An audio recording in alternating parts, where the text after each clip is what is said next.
Medina की फिजा खामोश है, ऐसी खामोशी जो तारीख ने पहले कभी न देखी थी।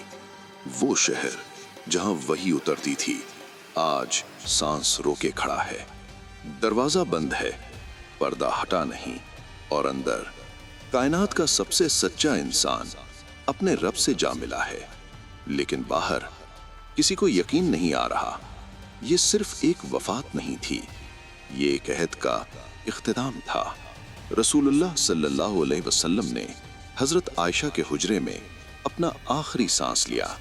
उम्र दुनिया के हिसाब से 61 साल और उम्मत के हिसाब से हमेशा के लिए जिंदा। खबर निकली और मदीना टूट गया। लोग रो रहे थे, कुछ खामोश थे और कुछ इनकार में खड़े थे। हजरत उमर, जिनकी ललकार से मैदान लरसते थे, आज तलवार हाथ में लिए कह रहे थे, जो कहेगा कि रसूल सल्लल्लाहु अलैहि वसल्लम वफात पा गए हैं, मैं उसका सर कलम कर दूंगा। ये इनकार नहीं था, ये मोहब्बत का सदमा था। इसी लम्हे एक शख्स आया, खामोश पर मजबूत। हजरत अबू बकर हुजरे में दाखिल हुए, चेहरे से कपड़ा हटाया, पेशानी को चूमा और बस इतना कहा, मेरे माँ बाप आप पर कुर्बान हों। आपने जिंदगी में भी सच कहा और मौत में भी सच।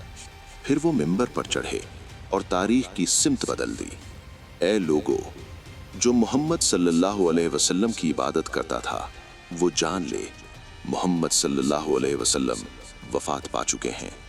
और जो अल्लाह की इबादत करता था, वो जान ले अल्लाह जिंदा है और कभी नहीं मरेगा। कुरान की आयत गूंजी और हजरत उमर जमीन पर गिर पड़े। अब हकीकत कबूल हो चुकी थी।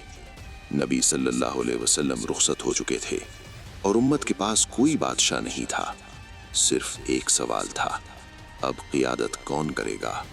अंसार जमा हुए सकीफ़ा बनी साइदा में। लेकिन हजरत अबू बकर जानते थे, ये हुकूमत सिर्फ मदीना की नहीं, ये पूरे अरब की जिम्मेदारी है। उन्होंने कहा, अरब कुरैश के सिवा किसी की क़ियादत कबूल नहीं करेंगे।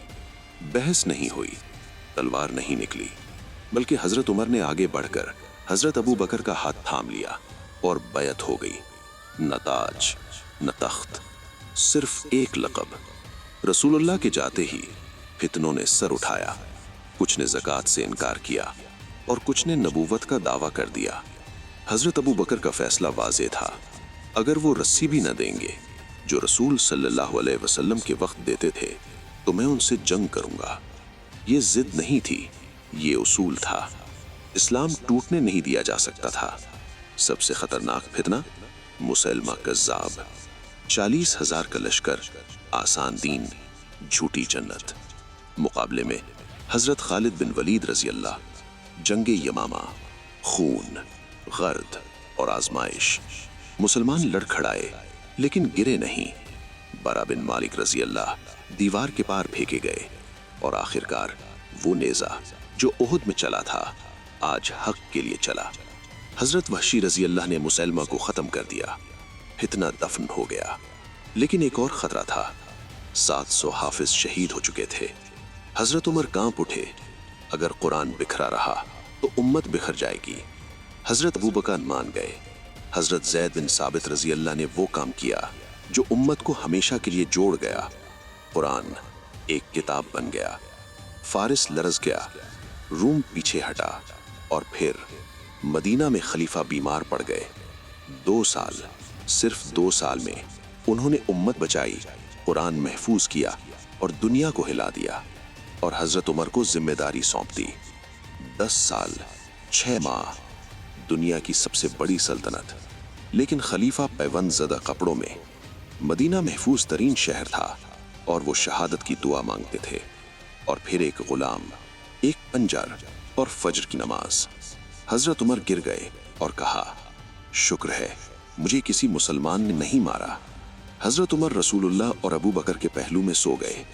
न महल छोड़ा, न खजाना, सिर्फ एक सवाल छोड़ गए, क्या हम भी इंसाफ का बोझ उठा सकते हैं?